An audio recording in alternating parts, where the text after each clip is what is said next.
ஜாதி ஒழிப்பை பேசும் கட்சியிலிருந்து ஒருவர் முதல்வராக வேண்டும் என்று தாம் கூறிய கருத்தை சிலர் திரித்து கூறுகிறார்கள் என்று விடுதலை சிறுத்தைகள் கட்சியின் தலைவர் திருமாவளவன் கூறியுள்ளார்.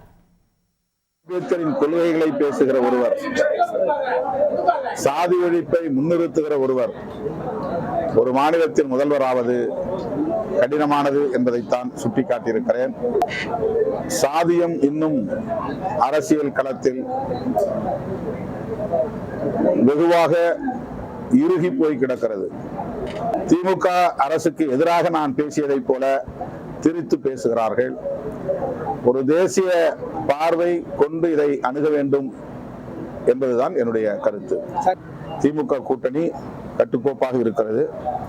கலைஞர் நூற்றாண்டு நினைவு நாணயம் வெளியிட்டதற்கும் கூட்டணி அரசியலுக்கும் எந்த சம்பந்தமும் இல்லை.